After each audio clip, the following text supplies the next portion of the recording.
Hey folks, back with another review. Today I'm looking at the SOG Trident. This is model number TF-2. I've owned a few SOG folders in the past. I actually own a couple right now. And if you've watched some of my other reviews, you know that I would agree with the general consensus of the knife community that SOG has a little bit of work to do as far as matching the quality and performance of some of their competitors in a similar price range. But overall, I think that they make some pretty good folders, and I think that the SOG Trident here is actually one of their better designs, and I've been pretty happy with it so far. I've been carrying it for about a month and a half, and it's got a lot of things that I like, and it's got very few things that I don't like. So I'm pretty excited to say that I think I've finally found the SOG folder that I can definitely recommend. I really like this knife, and I think that it makes a good choice. It might be a little bit a higher price than I'd like, or it might be a little bit higher price than some people would be comfortable with, considering the materials that you get. But I do think that it's pretty innovative, and I think that it would make a good choice for an EDC knife for most folks.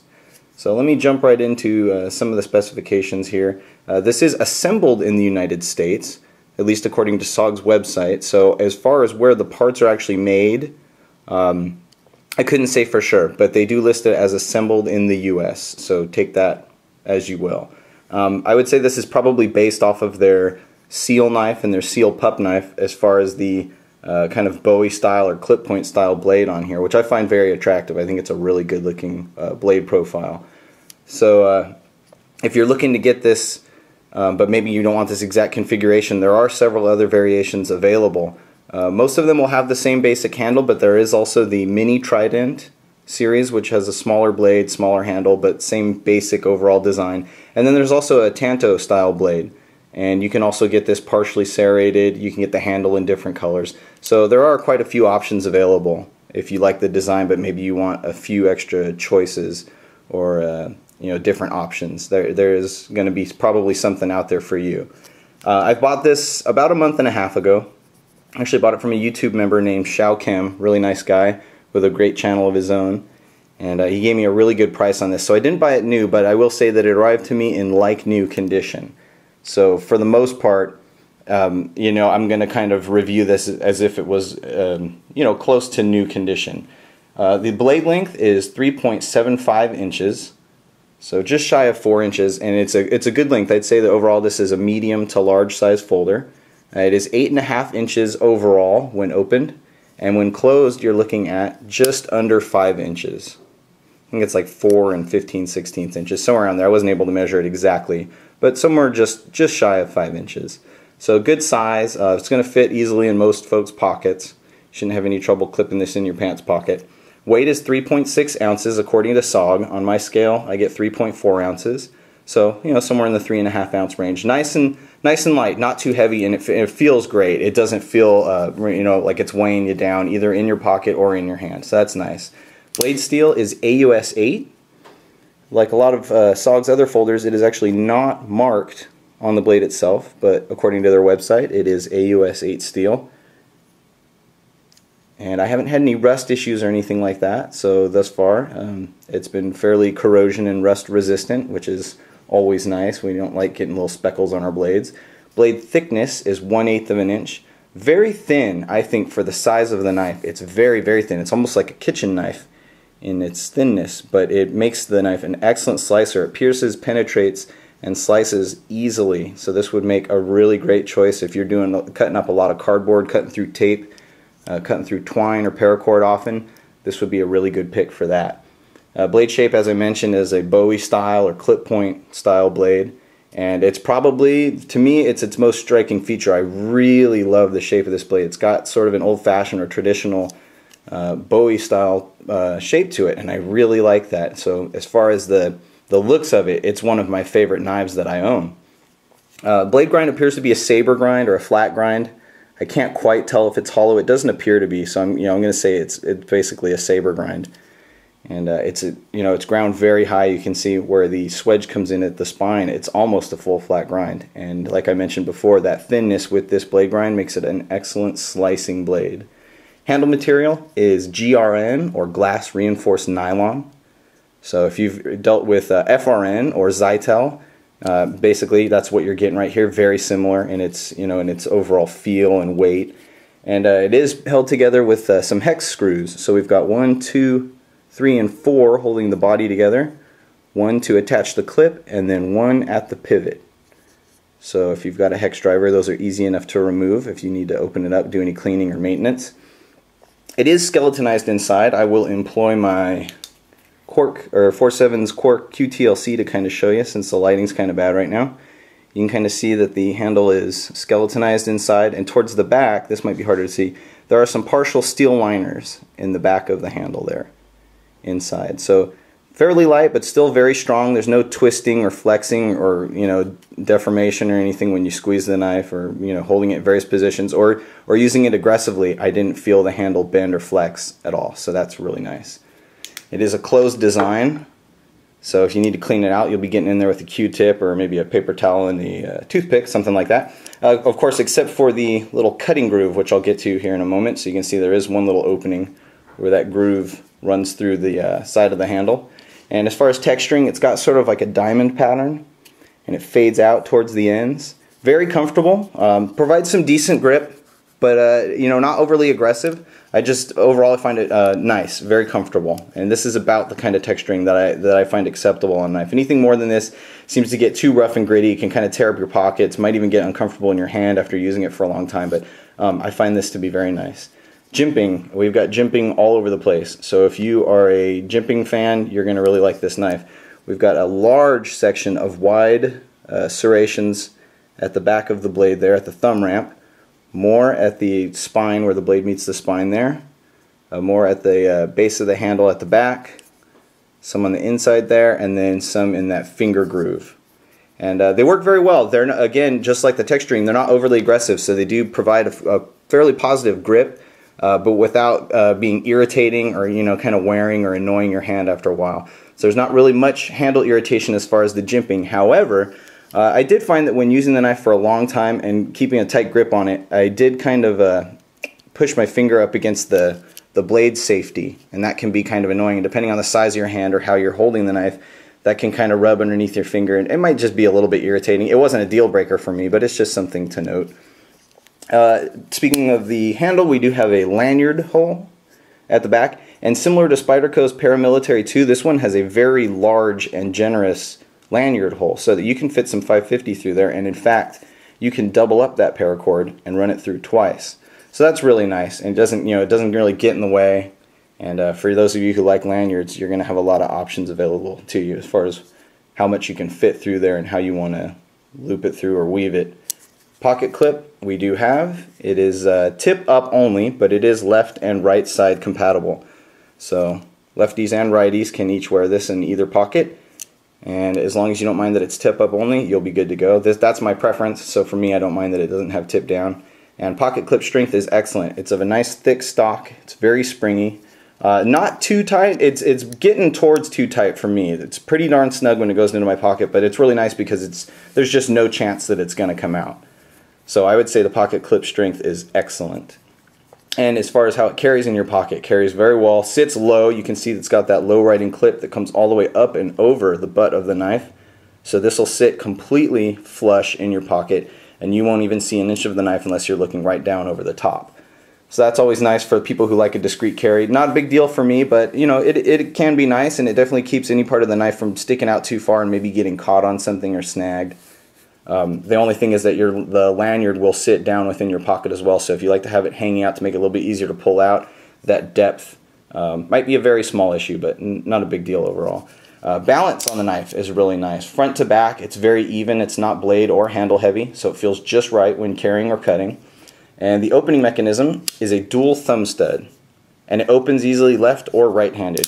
It is assisted opening, so it is spring-loaded. And when you hit those thumb studs, that blade just leaps right out. Of course, not when I do it on camera with my left hand, but it is very fast. I'm not a big fan of assisted openers, as some of my longtime viewers know, but it does work very well, and the blade opens quickly. So if you like a fast opening assisted opener, you will like this knife. As far as the smoothness of the pivot, very smooth. I don't feel any grittiness. I don't feel any kind of scratchiness or anything. It's not wearing from one side to the other. And as far as locks, we have what's called SOG's arc actuator lock, which sort of works like a cross between a Benchmade's Axis lock and a lockback design, in that there's a bar that seats in the tang of the blade when it's opened all the way and locks in place. So you pull down on that little thing, and you can't do this one-handed. You pull down on that little stud that sticks out, and then you can close the blade with your other fingers and then close it the rest of the way. But it is not exactly the same as an Axis lock, but very functional. It locks very solidly. I'm really pleased with the performance of the lock, and it closes quickly with one hand, which is always nice. If you're holding something else in your other hand, or if you just need to put it away quickly with one hand, you can. Although you do have to overcome that assisted opening spring as you close it, so keep that in mind. And then we also have a blade safety, and when it is engaged, the blade cannot be opened. Now, I've never had any issues with this knife opening in my pocket accidentally or when I didn't want it to, and I don't really care for blade safeties in general. I think it's just one thing that gets in the way. And one thing that I have had happen is a couple times I've had the blade safety, probably from my own accidentally grabbing it out of my pocket and touching myself, but I have had it inadvertently engage, and when I went to open the knife, it was locked, which I guess, you know, there are worse problems to have, but just something to note. So I'd rather it wasn't there, and like I said, when you're gripping the knife, sometimes it can get in the way, but it is there. The way it's designed is that there is a little red bit of marking inside that when the lock is, or the safety is disengaged, there's red showing to kind of let you know that it's ready to fire open. And as you can see in there, the red paint or marking on mine has worn away. I was trying to clean inside of there with a toothpick, and the tip of a toothpick concealed and wrapped in some paper towel, and it scratched it away. And I wasn't being overly aggressive with it, so whatever SOG used to mark that little that little space in there just wasn't very effective. Doesn't really matter. Like you see, if I turn off my light, you can't even really see it, so no big deal. But it's just not very permanent, whatever it was. Okay. Blade centering is very nice. It's not perfect, but it's pretty darn close. So it sits in the handle, it kind of leans to one side, but there's no rubbing on either of the scales or the liners inside. So you're not going to have any issues there. At least I haven't. And I haven't heard online of anybody have any complaints as far as the blade rubbing inside or being too far from one side to the other. As far as lockup, wobble, and play, very, very, very little, which for SOG folders is excellent. A lot of times SOG has a lot of slop or play or wobble in the blade and handle joint, and I detect very little. It has developed some over the first couple weeks that I used it. It started to get a little bit looser, and if I really kind of wrench on it with my fingers, I can feel a tiny bit of play, but perfectly acceptable, and I'm very pleased with the lockup. And since it developed that little bit of play, it hasn't gotten any worse. So I've been very pleased with that, and that's exciting to be able to say in this review that this SOG folder for me has been completely solid, and I have no safety concerns. I have no issues with that lockup, and I don't suspect that it's ever going to be a problem. It seems like it's going to hold up to some long-term use and maybe even a little bit of abuse. As far as any noises or rattling parts are concerned, we do have a little bit in that arc actuator. When the knife is closed, I don't know if you can hear that. This little lock, now it doesn't want to do it, this little lock will rattle sometimes. You can kind of hear it sliding from one side to the other. But not a big deal. If you want a really, really quiet knife, that might be an issue, but you can kind of hear me wiggling it with my thumb a little bit. But no big deal. Just something to note. Overall strength is good to excellent. Like I said, that lockup, the blade, and the handle are all very solidly built and well designed, and I think that it's going to hold up to some aggressive use.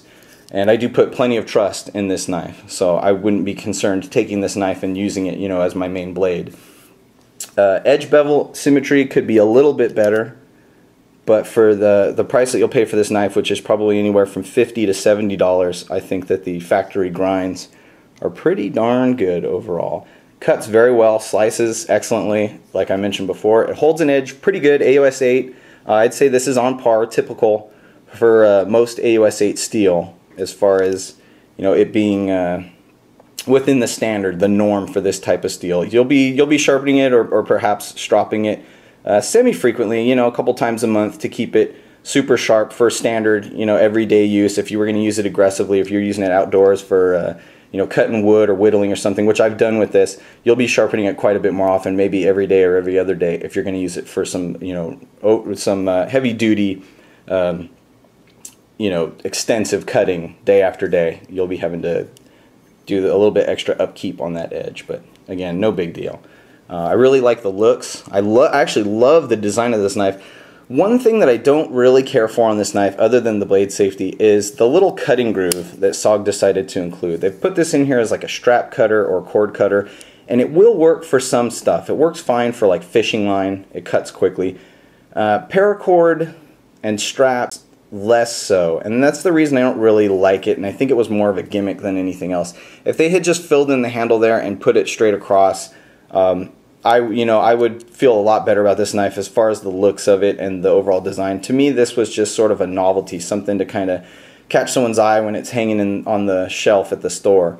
And of course, the overall usefulness of this feature is going to be entirely dependent on how well you maintain the edge on your knife. And in order for this to work well, you need to have a razor's edge on this blade. I found that when it's even the slightest bit dull and away from that shaving edge, you're not going to be cutting much of anything beyond fishing line in here. So if you're a fisherman, maybe that would be a big boon to you. But for just about everyone else, I would say don't really factor this in when you're looking to buy this knife. I wouldn't put a lot of stock in that that little feature there. Just go for the actual main edge itself, as far as how well this is going to perform and cut for you.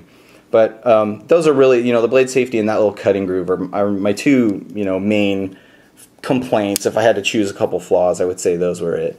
So overall fit and finish is really good for the price. The GRN, that glass reinforced nylon, can be a little bit fidgety as far as the two, how it's sandwiched together there. It's not perfectly aligned, but within the price range I would say is acceptable. So let me give you a quick rundown on my pros and my cons and kind of just give you a quick overview of how I'm feeling about the knife in general. The pros are that it comes in at a decent price. I think that it could be a little bit cheaper for the materials, or a little bit less expensive, I should say, for the materials that are offered, but not bad overall. It is light and comfortable to hold and carry. It's got a nice blade shape, and I love the thumb ramp. I think, you guys know I'm not a big jimping fan, and I don't like when there's the big raised hump at the back of a knife where my thumb wants to rest. And this knife, let me pick it up and show you again. This knife lets me put my thumb all the way forward on the blade, which this is my preferred position. I like to keep the thumb moved farther up the blade rather than keeping it back here at the connection point between the handle and the tang of the blade. So I like that thumb ramp a lot, and there aren't a lot of knives that offer that really far forward grip like that. So that's cool. It's got really strong lockup. It's got a strong clip. It stays closed well. It slices great. It pierces well. And it works well ambidextrously, so lefties, this would be a good knife. You can even close it. Again, I'm going to do it bad on camera, but after you get it open, you can use either your index finger or your middle finger to close that lock and then close the blade the rest of the way. So I know some knives are a little bit harder for lefties to close with one hand, and this one I don't think is bad at all. And I think the only reason I'm a little slow at it is simply because I'm right-handed. So that's about it for the pros. As far as the cons, I don't like the blade safety. I wish it wasn't there. I think it's more a nuisance than anything else. I think the cutter is kind of gimmicky, that little cutting groove. SOG likes to kind of hype that up, and I don't really think it's that useful of an addition. And the blade did develop a little bit of play over time, but to me it's totally acceptable within this price range, and I really have to wrench on the blade and handle. I really have to crank on it to even have it exhibit that play, so I don't think that's a big deal. I've used it for, like I said, whittling wood, carving some walking sticks, work tasks, general around the house stuff, cutting open packages, paracord projects, that kind of stuff. So SOG kind of has a reputation for less than stellar folding knives. I own a few, and they all kind of reside towards the cool to look at category, but they're not usually my favorites. The Trident is the best folder from SOG that I've tried so far, and I really like it. I highly recommend it. Real quick, because this review, like a lot of my reviews, is going on for a very long time, let me back out here and I'm going to show you a couple common knives just to give you sort of a size reference and some other stuff that's similar within this price range. So right here we have a Spyderco Enduro, which to me would probably be this knife's closest competitor. This knife is not assisted opening, but you can see that as far as blade and handle length, they're very similar. The Spyderco uses that FRN handle, which is really similar in the overall feel and weight. And they're within the same price range. You know, the Spyderco Delica, or excuse me, Endura, you might even pay a little bit less for the Spyderco than the SOG. Between the two, if you didn't own either one, or maybe you were just starting out buying or collecting knives, I would actually recommend the Spyderco Endura first, but only slightly. If you really prefer the design of the SOG Trident, by all means buy it first. It's an excellent knife, and I think that it holds its own, you know, compared to the Spyderco. If you like the assisted opener, that's a nice fun little feature. If you like the arc lock, that's also a nice little, you know, alternative to what Spyderco offers. And then another knife, let me kind of put on camera here and give you a sort of a size comparison. But this is SOG's own Flash 2, and it's got a little bit smaller of a blade, smaller handle, drastically different design. But another that uses that arc actuator lock, has the same blade safety, and is also an assisted opener. So that might be another choice if you want something a little bit smaller, and if you would wanted like a full flat ground blade. And then this is just be for a size comparison. This is the Kershaw Skyline, and that's just because this is a common knife that a lot of you folks probably own. If you want to see how it's gonna be size-wise to that. So kind of fitting in that medium to large role. You can see it's quite a bit bigger than the Skyline. I really do like the SOG Trident, and I can't say it enough. I was really surprised as I was using it over the last few weeks. I expected that I wasn't going to like it, and I really do. And I think that's really cool. So overall recommendation, absolutely. I really do like it, and despite the few flaws that I mentioned, I think that it would make an excellent knife. If you're looking at it and you think that it might be a good choice, I say go ahead, buy it, try it, and see if you like it, because I think that you definitely will. So that's pretty much it, my whole review. Thank you very much for watching, and I'll talk to you soon. Bye.